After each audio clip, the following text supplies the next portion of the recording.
Shalom, selamat pagi Bapak Ibu Jemaat Tuhan yang terkasih dalam Tuhan kita Yesus Kristus. Puji kepada Tuhan, pada hari ini boleh kembali lagi berjumpa dalam Rema Immanuel.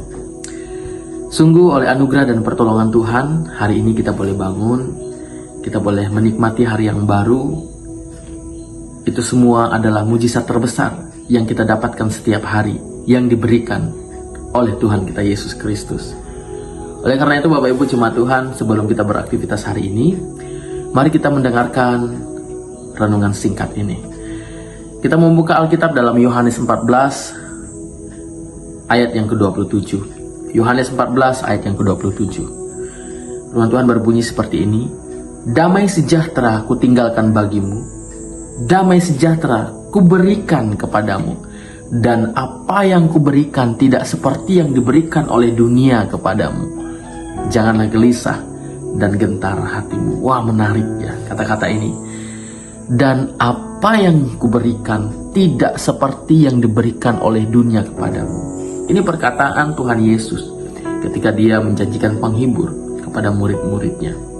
Bapak Ibu Jemaat Tuhan yang terkasih, dalam renungan pada hari ini saya rindu mengajak kita untuk belajar tentang satu judul, yaitu damai sejahtera. Pada bulan ini di gereja kita berbicara tentang komunitas surga di bumi. Bapak Ibu Jemaat Tuhan, ketika kita berbicara tentang surga, itu tentu mengarah kepada suatu tempat. Tempat yang namanya surga itu adalah tempat yang tidak ada masalah.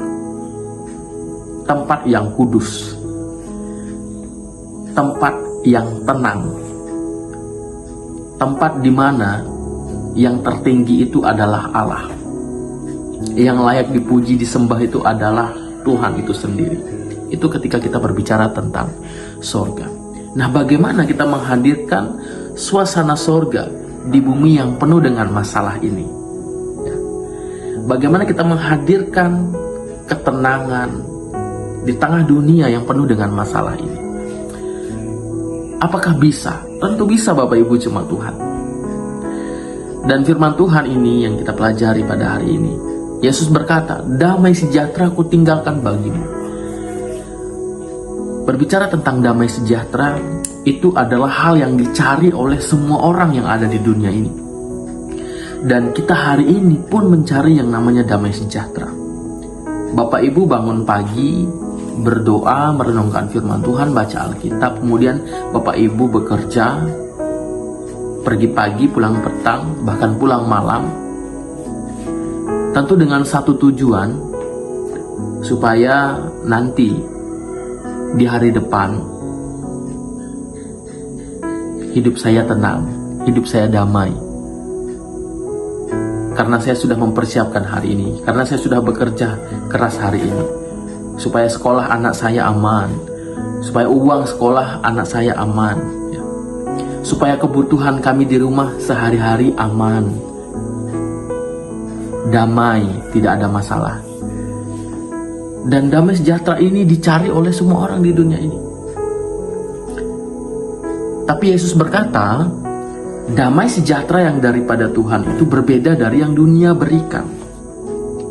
Bapak Ibu Jemaat Tuhan, itulah yang dimaksudkan dengan menghadirkan suasana surga di bumi ini yang penuh dengan masalah, yaitu menghadirkan damai sejahtera dalam hati kita, dalam keluarga kita. Bagaimana caranya kita menghadirkan damai sejahtera ini?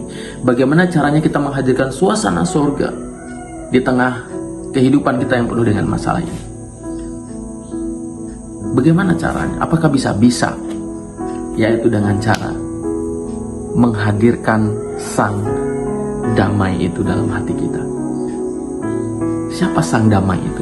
Kalau Bapak Ibu membaca ayat sebelumnya berkata seperti ini, ayat 26. Tetapi penghibur, yaitu Roh Kudus, yang akan diutus oleh Bapa dalam namaku, dialah yang akan mengajarkan segala sesuatu kepadamu dan akan mengingatkan kamu akan semua yang telah kukatakan kepadamu.